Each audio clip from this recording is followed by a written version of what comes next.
Well, good afternoon, everybody, and welcome back to this conference. Is it time for universal basic income?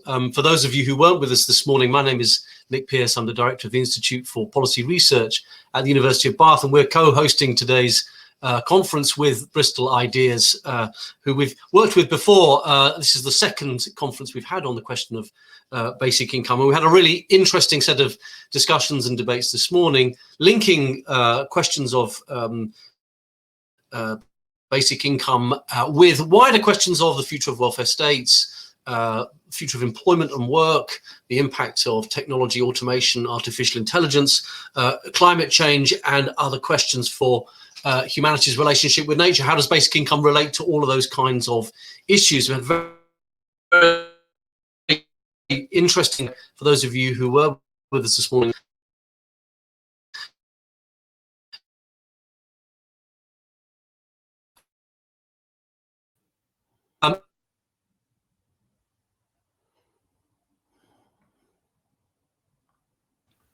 Oh dear, I'm not sure if you're all experiencing the same, but we seem to have lost Nick.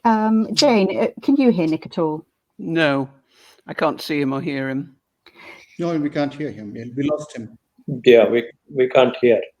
Okay, Jane, I'm going to hand over to you in that case. You can launch straight into it. Sorry, apologies, Nick, if you can hear us.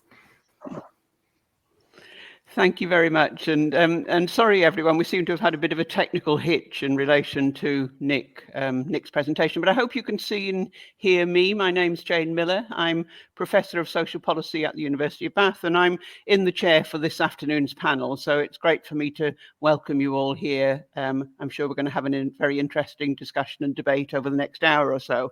So the panel this afternoon has been given the question of how do we build a new welfare state after COVID-19? I think this could not be a more timely or important question. COVID-19 has not gone away, but many of the emergency income support measures are being reduced, removed, or reconsidered as time goes on.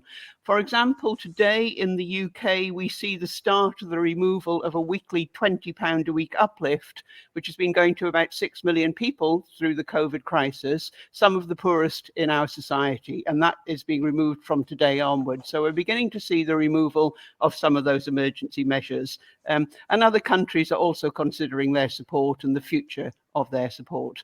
More positively, it's an opportunity to think about that future and to think about what opportunities there are for perhaps more radical change, more radical thinking about the welfare state as we go ahead.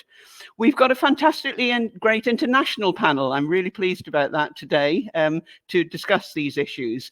I'll introduce them in a moment. Each of them is going to speak for about 5 to 7 minutes. That's the challenge they've been given. So a quite short introduction from each of them. We'll hear from each of them in turn, and then we'll have a general question and answer and discussion at the end. So let me just, so if you could type your questions in as we go along, and if they're addressed to a particular panelist, please could you specify who you want to answer it. They could be questions for all of them, or all may have something to say, but if you have a particular panelist in mind, do please type that in. So let me introduce our panel. We have 4 members of the panel today. One is still, we hope, on his way, but here around the table at the moment, the virtual table that we're all at, we have Dr. Sarath Davala. He's a sociologist based in Hyderabad, India. He's the co-founder and coordinator of the Indian Network for Basic Income and has been involved in various pilot schemes of basic income. We have Professor Mahendra Dev. Mahendra Dev has been the Director and Vice Chancellor of the Indira Gandhi Institute of Development Research in Mumbai, India since 2010. He's also held a number of leading policy roles in India and internationally. Cleo Goodman is co-founder of the Basic Income Conversation, an organisation dedicated to increasing and improving the debate around basic income in the UK. Cleo leads their research network, working with civil society and political engagement. And our 4th panellist, Professor Young Jun Choi, is Professor in the Department of Public Administration, and Director of the Institute for Welfare Research in Yonsei University in South Korea. We're hoping he'll join us as we go through, but I'm going to turn first to Sarath for his 5 to 7 minutes. So over to you.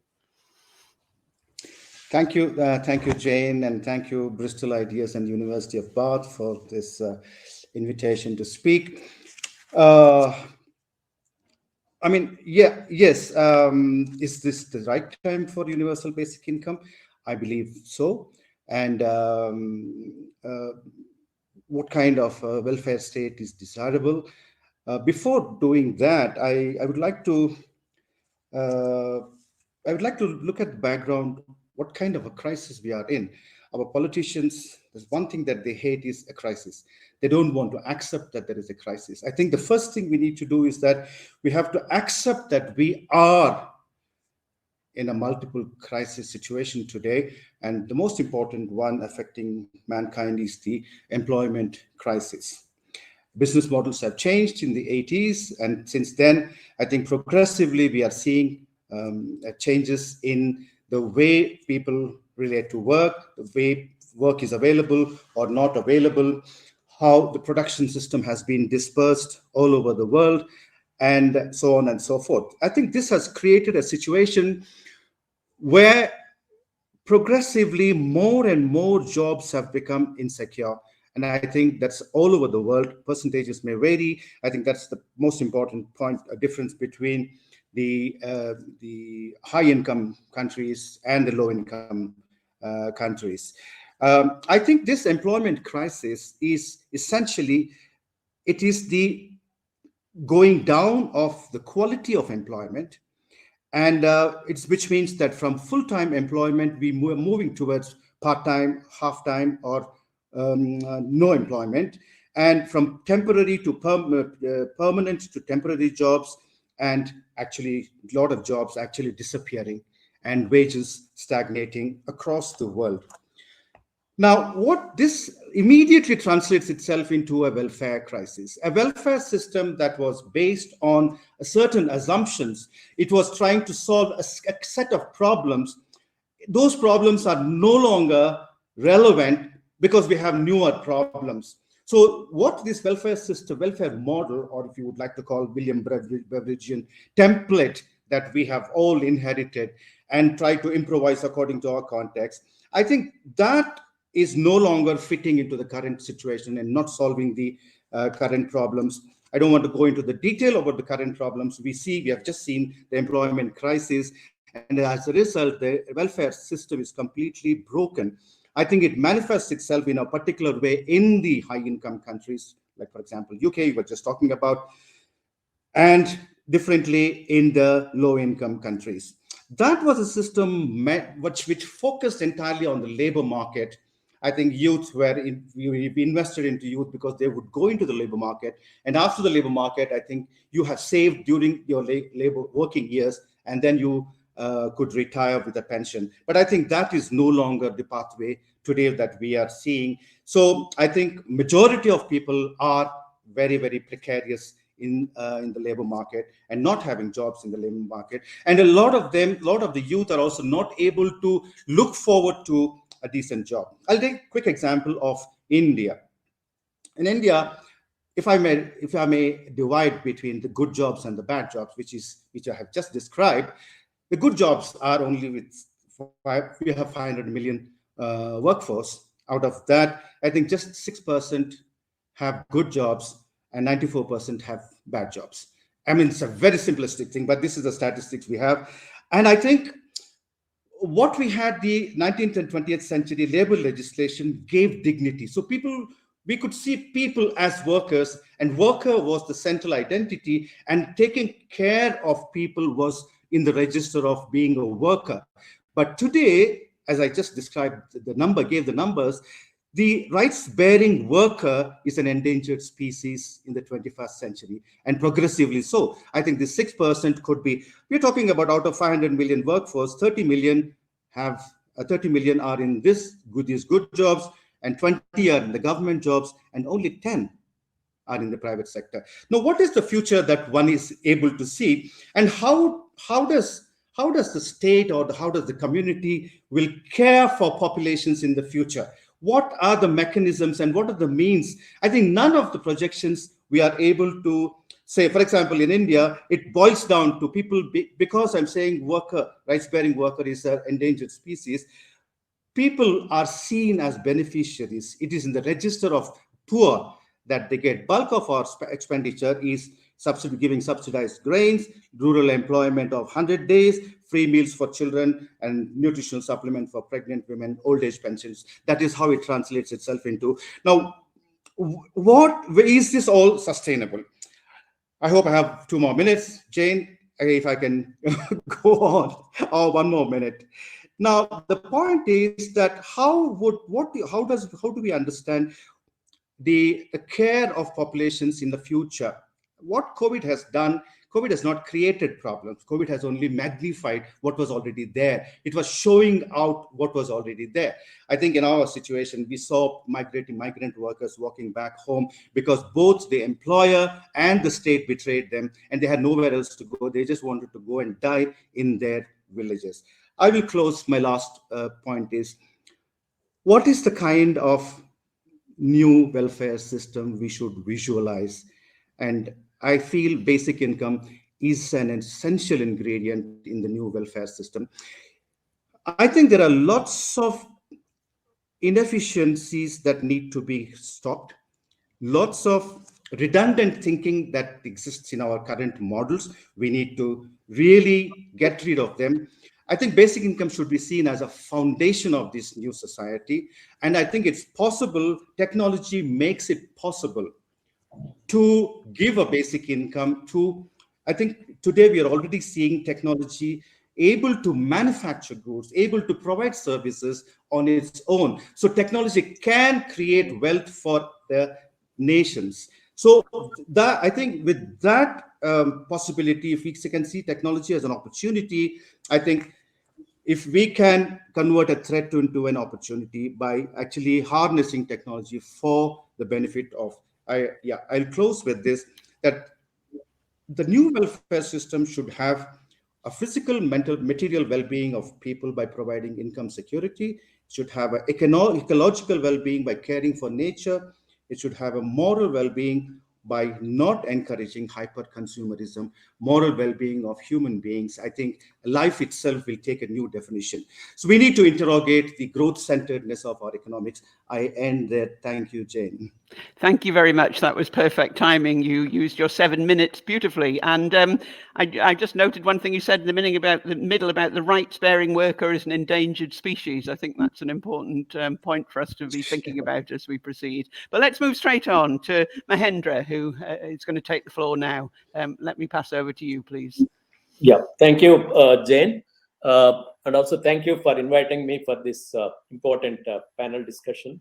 So I'll be focusing on India. Sarath has given some of the things. So first, I will discuss the impact and lessons due to the pandemic. Second, I will briefly mention the needed policies on social sector, social protection, including universal basic income. So the economic shock, due to the pandemic is much more severe for India for 2 reasons. First, pre-COVID-19, the economy was already slowing down, compounding the existing problems of unemployment, malnutrition, and widespread inequality. Second, as Sarath also mentioned, India's large informal sector is particularly vulnerable. As you know, around 91% of Indian workers are in informal sector. So the pandemic has, K-shaped impact on the economy and livelihoods. A large part of the corporate sector could manage the pandemic with higher profits. The stock market has done well. On the other hand, the informal workers, including daily wage laborers and Sarath mentioned migrants, the small and medium enterprises, etc., have suffered a lot with loss of income and employment. So regarding labor market, unemployment increased and labor force participation rates declined, particularly for women, one of the lowest in the world, women participation rates. So even after recovery now, there are about 10 million jobs less than the pre-pandemic period. So according to a report, millions of people were pushed into poverty. On health, the pandemic has exposed India's weak health infrastructure in both rural and urban areas. So one lesson on health is the need for improvements in healthcare. And there was also neglect of non-COVID patients suffering from cancer and other health problems. Similarly, there are lessons on education.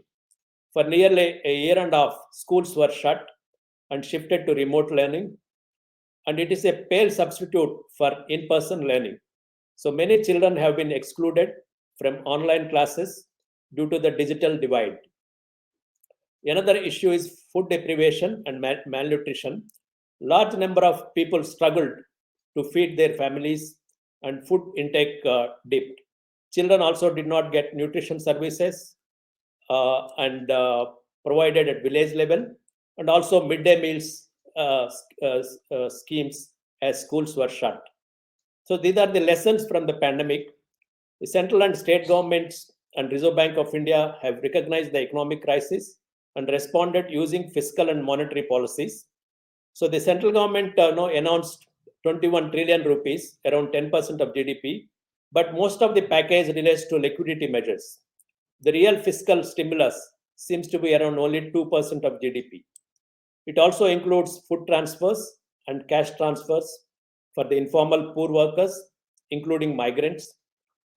The relief measures, however, helped, but they compensated only a fraction of people's income losses of the poor and informal workers. So lastly, what are the policies needed in the post-COVID world? The so-called welfare state policies. I think the policies should move towards human development, social sector, employment, food and nutrition, and a move towards more welfare measures, if not complete welfare state. So I will just mention three areas. First, macro policies like fiscal and monetary policies should focus more on social sector development and social protection measures, widening of tax base, and increase in some direct taxes, including wealth and inheritance taxes, can raise the revenues for higher growth and more allocation to human development. Second, on social sector, there is a need to move towards higher public expenditures on health and education. COVID-19 has given us several lessons on health sector. Public expenditure on health is only 1.5% of GDP, one of the lowest in the world. The country has to move towards universal health care and spend 2 to 3% of GDP on health. So great quality dichotomy exists in both health and education sectors. There are islands of excellence like IITs that can compete internationally in education, while vast majority have poor learning achievements. So we also have the experience of digital gap in education during the pandemic. So one has to fix this dichotomy in health and education. Lastly, on social protection programs, India has a long experience in these programs like National Rural Employment Guarantee Scheme, public distribution, nutrition programs like midday meal programs, etc. But these have to be strengthened with more allocations. In India, there has been a lot of discussion on UBI, the Universal Basic Income, but there is no consensus on UBI. But there is a consensus for cash transfers, directly giving to farmers, women, old age pension, old age population, a kind of quasi UBI, Universal Basic Income. So there is also debate that if you want to have UBI, you should remove all the present social protection programs and all subsidies, which is difficult politically. Some others say we should have UBI along with the present programs and subsidies. So it is true that a universal scheme is easy to implement. I agree with Sarath that we need it, but feasibility is the critical question. Targeted program is another option. But the issue with targeted programs is the problem of identification. So in order to avoid the identification program, some of us suggested 3 proposals to meet the objective of providing minimum basic income. One is in both rural and urban areas.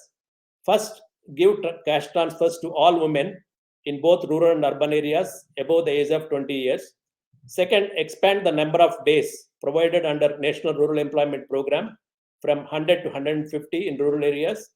And third, launch a National Employment Guarantee Program in urban areas, including skill development. So in all these 3 proposals, there is no problem of identification. A combination of cash transfer and an expanded employment guarantee scheme can provide minimum basic income. Right now, automation of 4th industrial revolution is not a serious problem in India. But over time, with increase in more tax revenues, as Sarath mentioned, India can move towards UBI, Universal Basic Income. Thank you very much. Brilliant. Thank you very much. Also brilliant on timing, and a good reminder, I think, of the range of challenges that we face. I mean, it's across income security, but it's also about health and education, and the political challenges. It isn't necessarily easy to move towards these changes. Thank you very much. So I'm going to move on to Cleo next, who's going to give her 5 and 7 minutes. Welcome, Young Jun, and I'll come to you last on the panel if that's all right. So Cleo. Hello, thank you very much. Well, I wanted to start off just by touching on the purpose of the welfare state. So I think, you know, the idea is that we're giving people access to opportunity, that the state is having a role in guaranteeing people a decent quality of life. And yeah, and to build on what Mahendra was just saying, that this is not a small project, this is many faceted. I'm not going to pretend that financial support is the only component of that, and that it's, you know, the thing that's going to, you know, it's vouchers to allow people, to guarantee people a decent quality of life immediately, things like housing, education, healthcare, good work, time, public spaces, transport, all of these things are crucial to a decent quality of life. But, you know, we want to have a detailed conversation today. I think focusing on financial support and then the links to basic income is appropriate. I think it's appropriate partly because income touches all aspects of a good life, and all of these things that I've just mentioned. Your income dictates to a degree whether you have access to a decent quality of housing or education, etc. So yeah, looking at the financial support we have currently, and then using basic income, a full basic income for everyone, as a kind of benchmark for where we could be, I think is often a very useful framing when we're considering the role of the welfare state and how we could change it, how we could build a new one. So yeah, to come to the question, how do we build a new welfare state after COVID-19? I think we've got to look at the financial support during COVID to learn the lessons from it. If we're gonna, yeah, there's a gift to us almost after all of this terror to learn from what's happened over the last couple of years. And the main components of the COVID financial support in the UK, I'm sure the UK residents amongst us are pretty comfortable and pretty familiar with these just now, although this is the week where they are all being rolled back, or the final one being rolled back. So the job retention scheme, or colloquially known as furlough, people retained sort of 80% of their pay through their employers. The state provided this as long as people weren't doing their job at that point. And the purpose of this was to protect businesses, protect people's incomes. Self-employment income support scheme, similarly, grants for self-employed people based on their previous earnings, protect their businesses, their work, and protect their incomes. And then we have universal credit, a £20 uplift, and the removal of conditions in terms of having to prove that you're applying for jobs per week, etc., giving people a wider access to universal credit during the pandemic. And the purpose of this is a safety net in theory. So I think the first sort of lesson is acknowledging that our welfare state wasn't particularly well equipped to deal with a crisis without an enormous increase in investment. The NHS, we had to go into severe disruption with lockdowns partly because it wasn't equipped to deal with the extent of the people that needed access to it. But also the kind of financial support that people needed during the pandemic, focusing back on that. There was no capacity, there's no infrastructure to deliver something like a universal payment, a universal basic income during the pandemic. So there was a reliance on working through employers, delivering that through financial support, largely through employers, which of course does protect jobs, does protect businesses too, which is a crucial part of financial support during a crisis. But the fact that, you know, out with that, it was very difficult to reach people comprehensively. And I'll move on to that in a moment. People who are excluded from the labour market, disabled people, carers, etc., harder to reach and you know, already left at a disadvantage based on the welfare systems that we have in place for them. Self-employed people, there was a lot more clunkiness with the implementation of the support for them.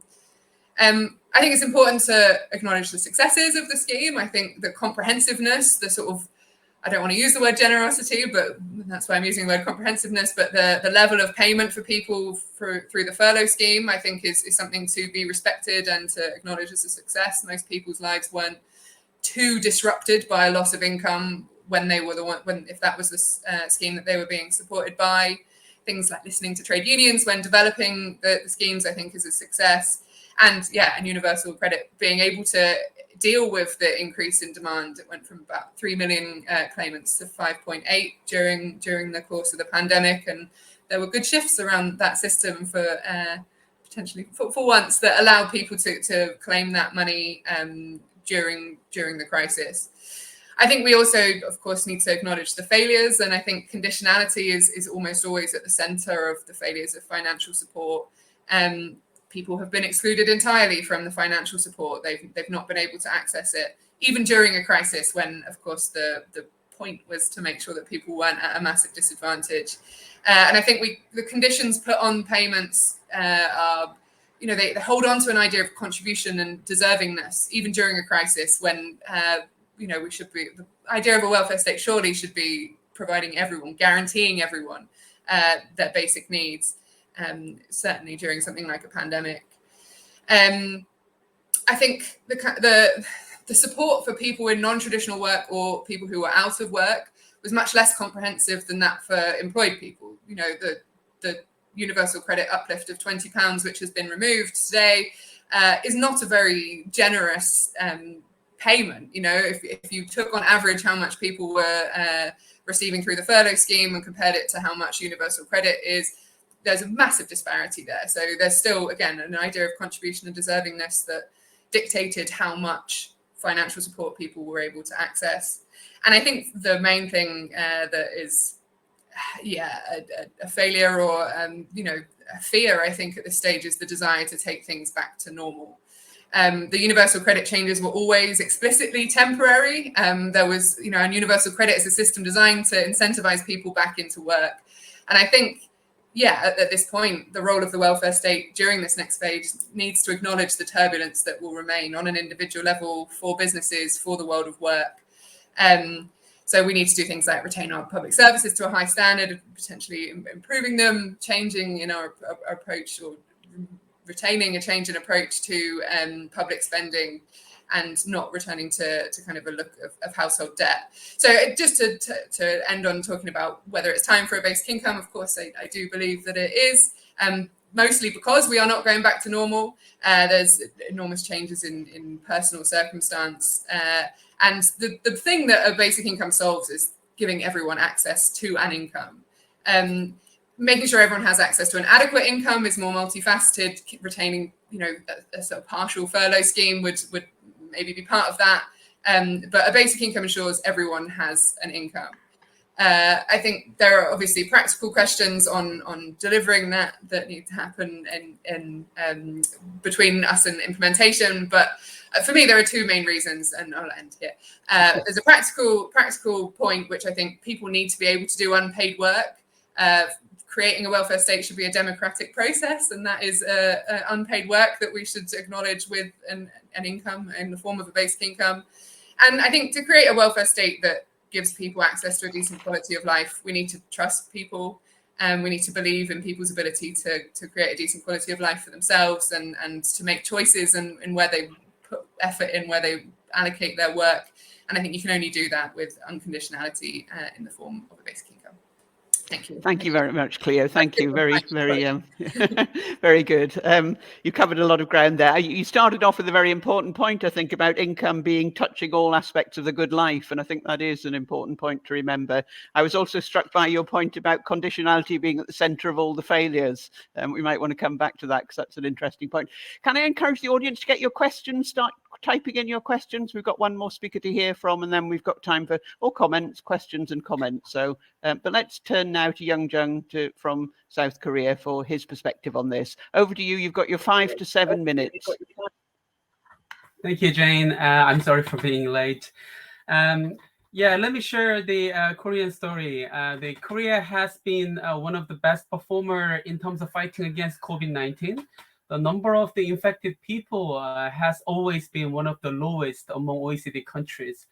In terms of public health, yes, but there are other aspects we need to pay attention to, particularly employment, income, care, and social relationship during the pandemic period. Nearly 75% of people have experienced one of these COVID-related social risks in Korea. These risks are often interrelated. For example, according to the national survey, about 40% of Korean people are reluctant to meet others because of financial difficulty during the pandemic period. According to OECD report last May, depression prevalence was the highest in Korea in 2020, nearly 40%, was about 37% or something like that. What was also striking to me is people change jobs in very short cycles during pandemic periods. And from my qualitative research, I have witnessed a significant decline in their bargaining power in the labor market. During the pandemic, people with various skills and jobs, for example, small business owners, actors, students, and various unemployed people, ended up with doing a short-term platform work, like a delivery work. In the absence of decent social policy, these workers are not in a situation where they can wait to utilize or develop their skills. I believe that this phenomenon is not temporary. It already existed before COVID-19 to some extent, has been strengthened by COVID-19, and it would be accelerated further with digitalization. So in the post-pandemic era, the welfare state should focus on how to secure individual bargaining power in the labor market and how to secure individual freedom and stability.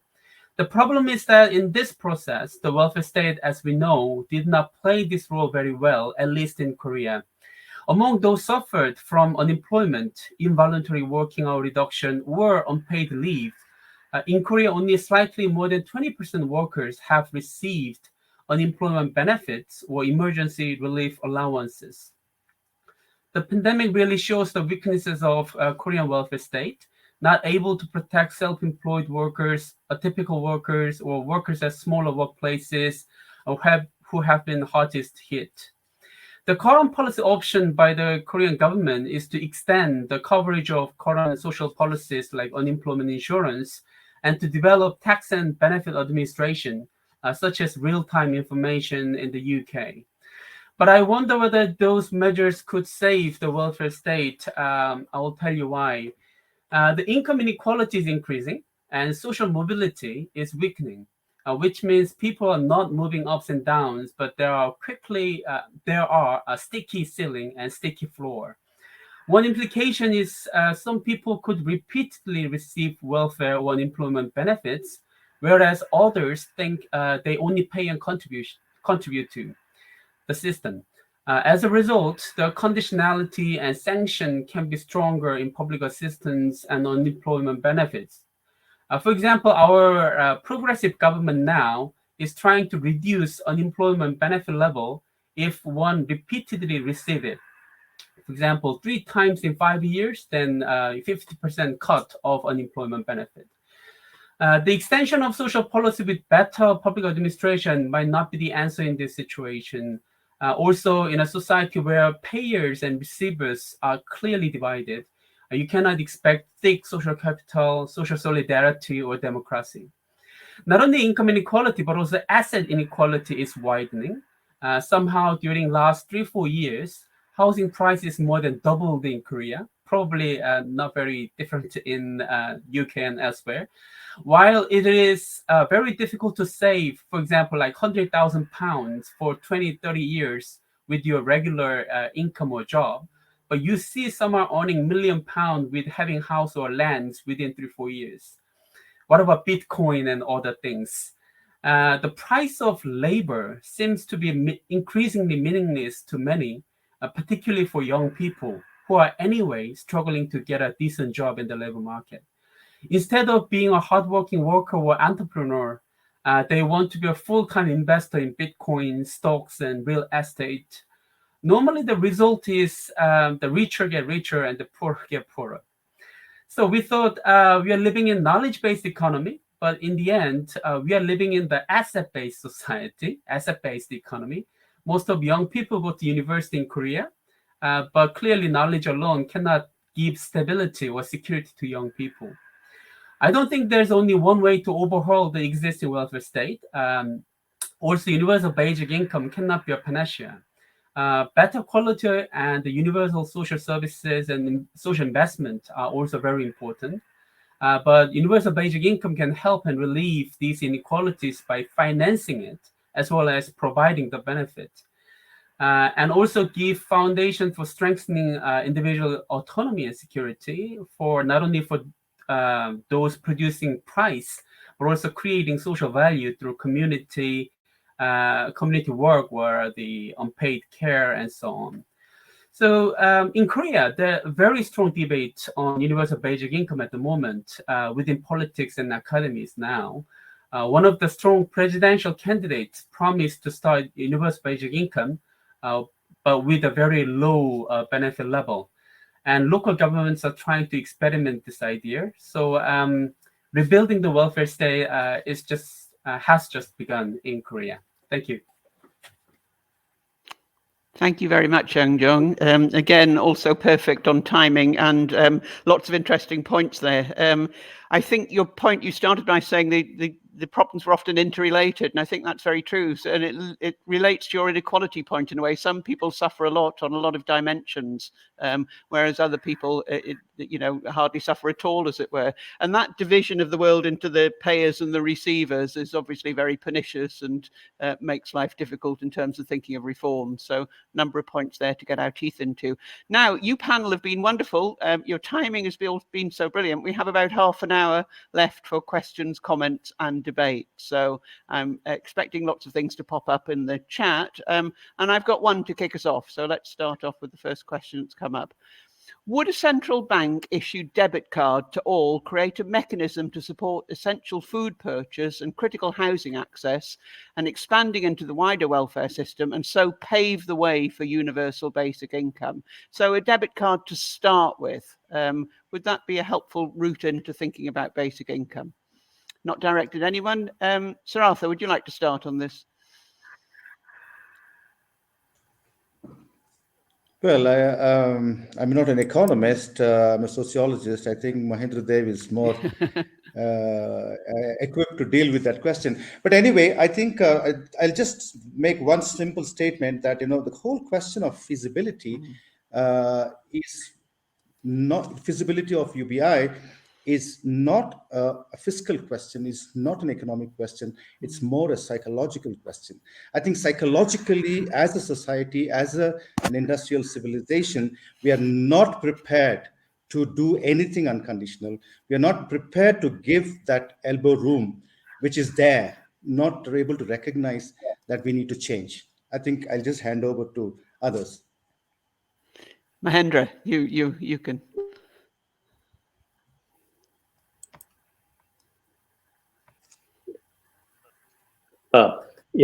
No, the central bank. I'm in favor of UBI thing, but the discussions basically, the fiscal. Although Sarath says it's not a fiscal problem, the people say, we already have so many programs.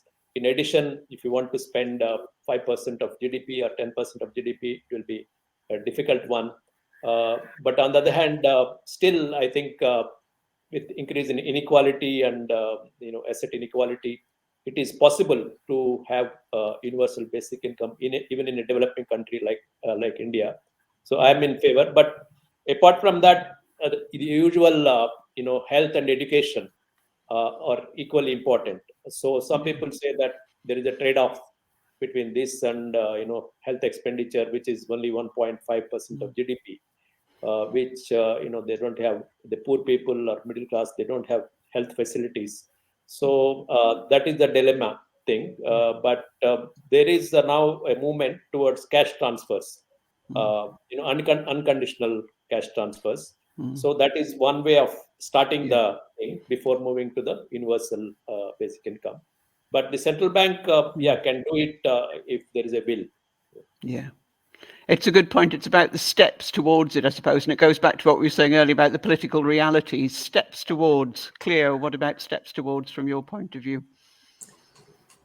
Steps towards using this as this step. Steps towards a universal basic income. What sort of things? I mean, this idea of a debit card was one step towards, but you may have other thoughts on steps towards.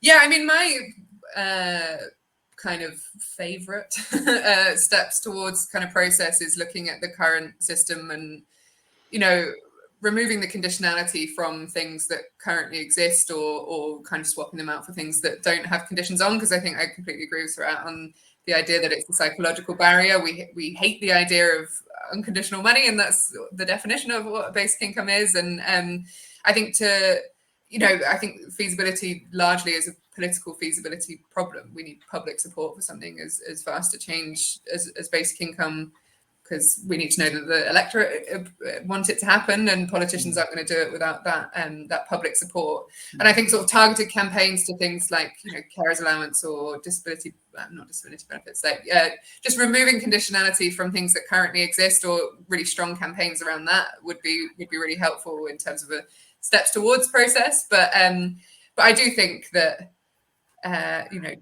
commitment to basic income as the first step, a big step, a leap almost, is a reasonable thing too, because there is a risk of the peaks and troughs of political interest and things. It's a fickle circumstance. So committing that basic income is the thing that we want to do in a single step, I think, is also compelling.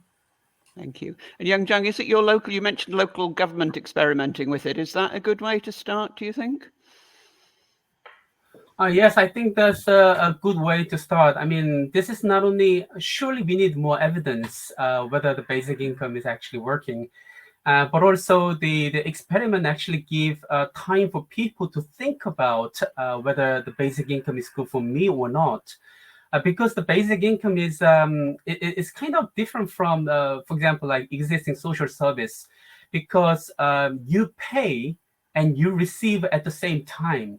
So it's a kind of, we need a new imagination. We need a kind of new public deliberation process to discuss how we can reorganize our life with the system. For example, it costs a lot. From the state government point of view, affordability is the big issue. How we can, prepare like 10% or 20% of GDP to provide a basic income. But actually, from the citizen point of view, it's actually you pay a substantial amount of money in this month, and most of people actually receive this month at the same time. So there's not a huge kind of a big challenge for each family or each person, unless you're not the very rich or the poor. But because in a policy debate, we always think it's always we say, this 10%, our welfare state spend 20%, but now you want to spend 20% more. But that is a kind of a different from, like, one of the local government in Korea, they ask citizens to come and they spend 2 days and they just discuss about basic income life for 2 days. This is a kind of a new experiment about the public deliberation. Yeah. And then after 2 days, it was we experienced very kind of a different outcome. The people improve their understanding and they rethink about their life, and not everybody happy about basic income, surely, but they understand, and then they finally see what is the good for them. So I think the experiment is important, and public deliberation, and I think the experiment itself also give a lot of people to think about what to do now. Thank you. Very interesting. I think that experience about allowing people more chance to talk and understand the issue in depth can really make a difference to opinion. Sarath, you wanted to come in there. I just want to add, Jane, that the steps towards universal basic income. For example, in India, I think one of the states, like my state, Hyderabad, Telangana state, it gives a kind of an unconditional income support to farmers, universal. So what is being experimented is to identify subsets of populations, not necessarily in the register of citizenship, but register of occupation, or like Mahendra has just said, that women in one of the states in West Bengal, they are implemented another cash transfer only to women. So I think that's one thing that's happening. Those are the steps. The other thing is that the local governments are much more experimenting than the federal or the central governments. I think initiatives seem to be coming from there, like Gyeonggi province in Korea. Yeah. Yeah, great. Good point, I think, about different groups or different professions. Or, I mean, child benefit is a basic income for children, you know. So we have a form of basic income already, although it's now become a bit means tested. But, you know, so thinking about children and pensioners, for example, differently from working age people is also another route into it, I think. Now, I've got a nice question from Nick Pierce about the politics, as it were. Can the panel reflect on the question of whether a basic income is politically more conceivable and plausible in countries with underdeveloped welfare states than those in well-developed social security systems? So is it likely to come in better in countries with underdeveloped welfare states or those with developed social security systems? I think I'll start with Young Jun this time.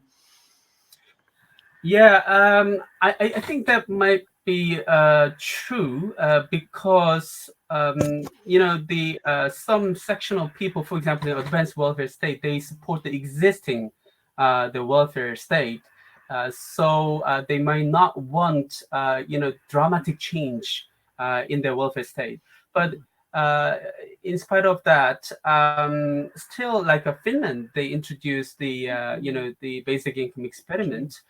Because probably in 1980s, probably 1970s, they probably didn't want any basic income. They probably thought the welfare state itself was the kind of a basic income system. But now, you know, the more sanctions and the lack of also there are some problems, and they cannot cope with the changing labor market, and they cannot cope with the technological change. So I think even some of the advanced welfare state, they want the basic income. So I think the not only underdeveloped welfare state, but also the developed welfare state, I think there might be a higher kind of support for the basic income. In Korea, from my research, I found welfare state support and basic income support are slightly different. The regular workers with a stable job, they tend to support the existing social insurance and welfare state program, whereas the young people, women, irregular worker or self-employed worker, they tend to support the basic income, but they not always support the welfare state. Yeah. So yes, I think I probably might be true, but I probably need more evidence. I just want to listen to what other think. Yeah. Thank you, Mahendra. What's your take on this? When you talked about some of the challenges in the Indian welfare state. Yeah, I mean, you know, as I mentioned, the 91% of the workers are in informal sector, and they don't have any social security and thing. So first thing is, of course, to give them some kind of social security thing. But politically, you know, many people, you know, are not in favor of the overall basic, large basic income, universal basic income, but only they are interested in, you know, cash transfers to certain sections of the population. And there are pilot programs on universal basic income, and which led to good results. I mean, benefited the poor and others. But basically, for example, the present government is more interested in you know, having more insurance kind of things rather than you know, basic incomes and all. So because it is feasible, you know, there are lots of tax reliefs for rich people, corporate sector and others, and lots of subsidies which we can remove and you know, give universal basic income. But politically, they don't want to do it. So that is the, you know, major problem. Yeah, good. Other views, Sarath, Cleo?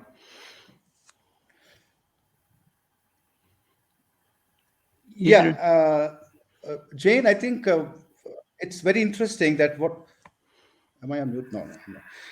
What seems to be interesting is that about the is it politically conceivable? Is there a political feasibility of this idea?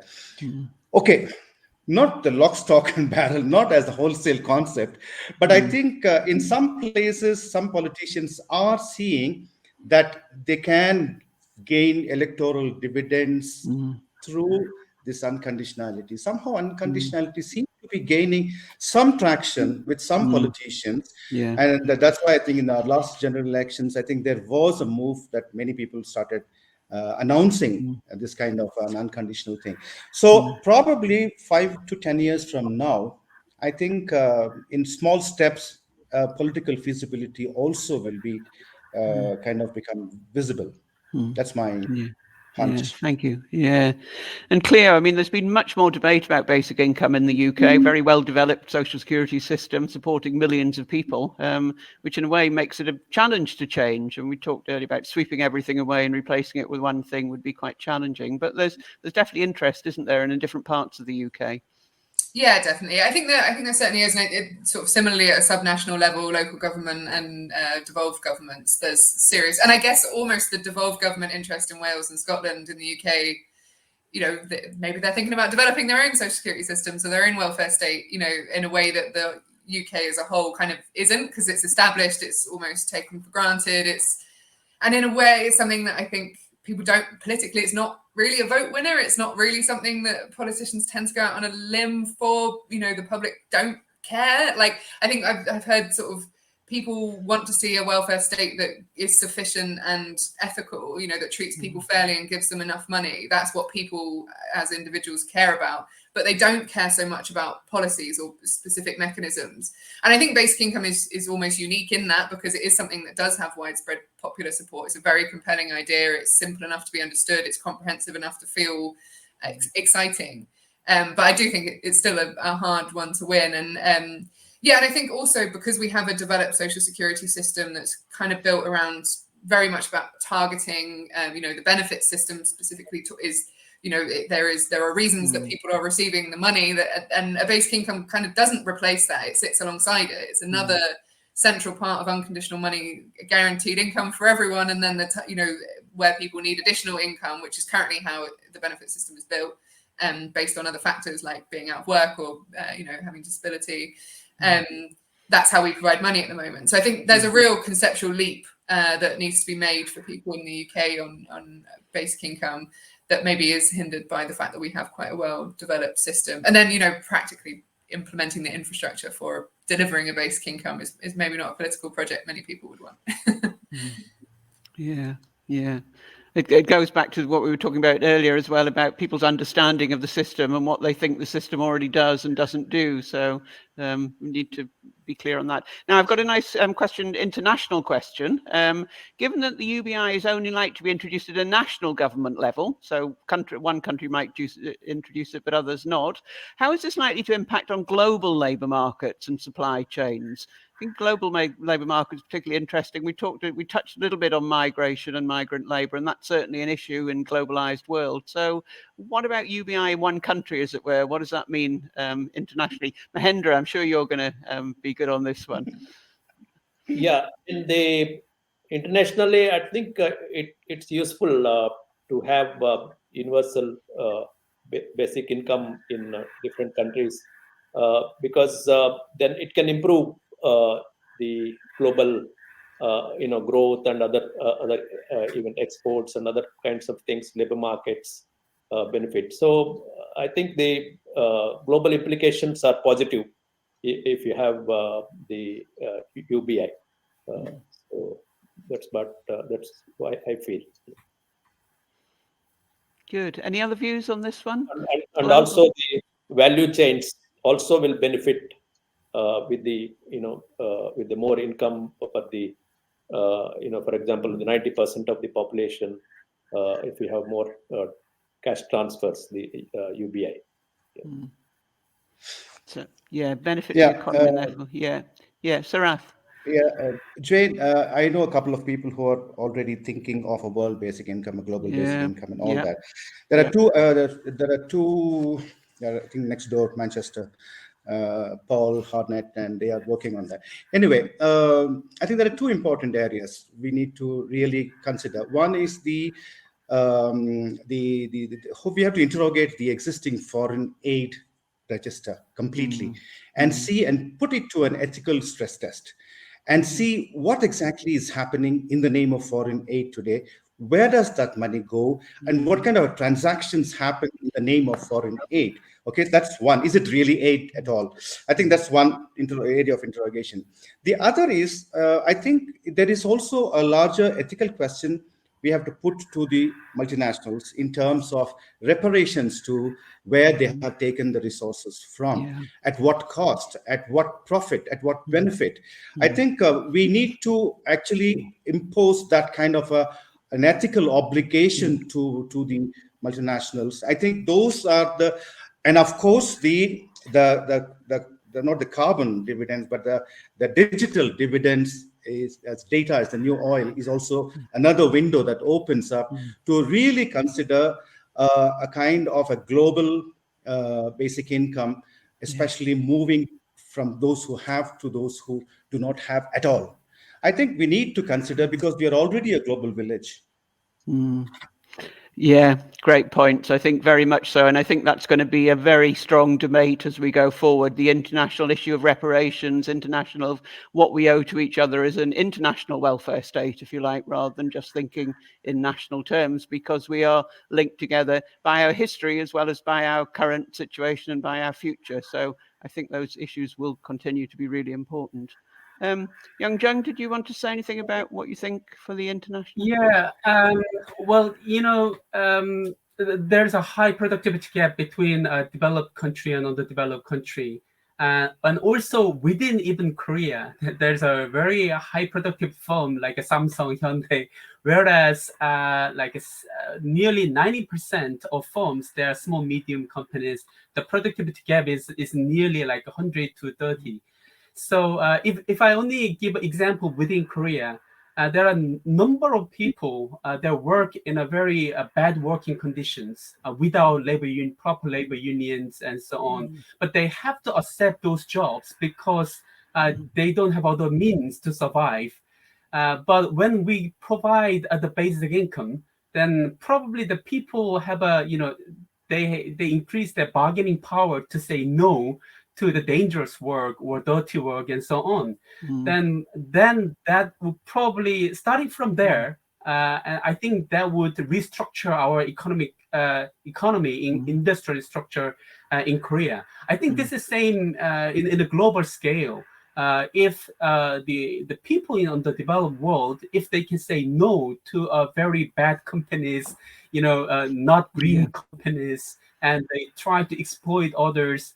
But then if they have a power to say no, then I think this would restructure our global supply chain and so on. So I think this is a very probably positive once we provide a basic income. Yeah.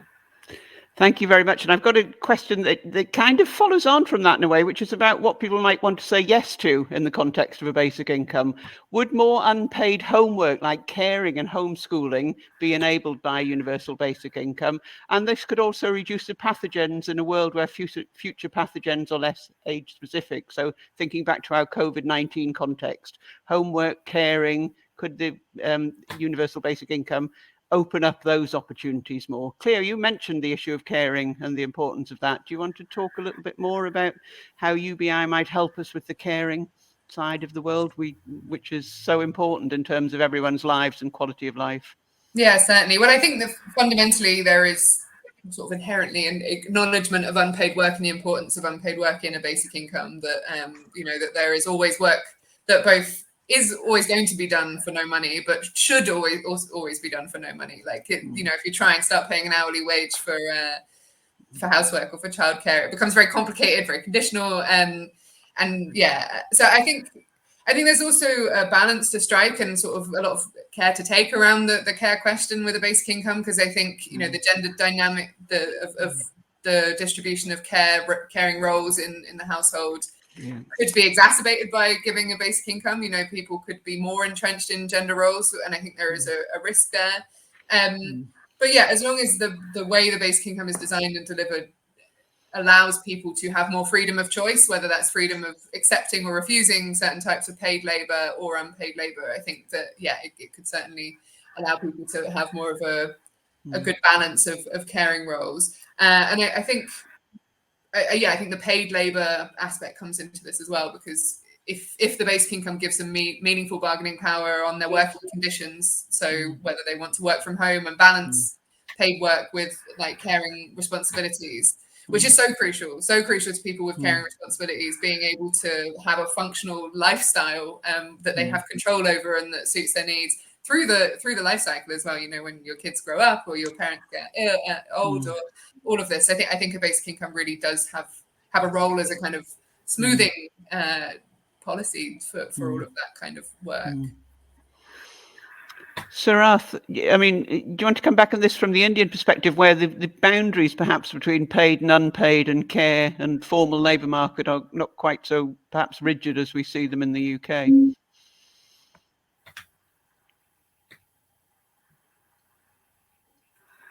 I mean, before the pandemic time, the policy rhetoric in Korean welfare state had been a socialization of care. So, you know, we support, provide the public facilities and so on. But during the pandemic time, the people realized unpaid care work was really, really important too. Because of the you know, infection concern and the government shut down the schools and nurseries, not only school nurseries but the care centers and daycare centers and so on. So many people, they had to stay home to take care of the young one or the disabled or the elderly parents. And then that's why the women were mostly hit by the pandemic time, and there was virtually kind of a no kind of a compensation for this very precious care work. So I mean, in Korea, we are kind of notorious for very kind of productivist society. We only kind of compensate so-called the price producing work, but not the value creating work. But I think it's time to recognize you know, how the care work is important, and the care work should be also kind of you know, the valued and also compensated through the different means. So I think the basic income could be one of the ways to do that. Thank you very much. I'm conscious of time. We've got 5 minutes left, and I want to give each of our panelists a minute each to have any final comments. You might want to address a question that I've got about basic income won't cover all basic needs. What framework of other measures and policies are needed to complement universal basic income? You might want to address that, or whatever you'd like to say, but you get just a minute each, and we'll go in the same order as the speakers. Sarath, do you want to any final comments?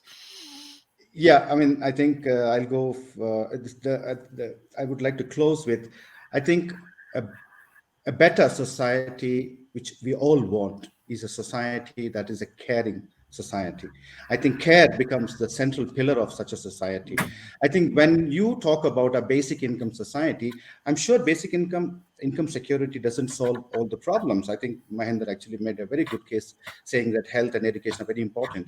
Now, but then the point is, when you, in a basic income society, the half the population that was providing unpaid care, you have begun to recognize that they are contributing to the economy. Number one, that happens. Number two, I think the caring society, the caring economy of the future that we want to have is also something we need to care for the earth, for the environment, and also care for ourselves.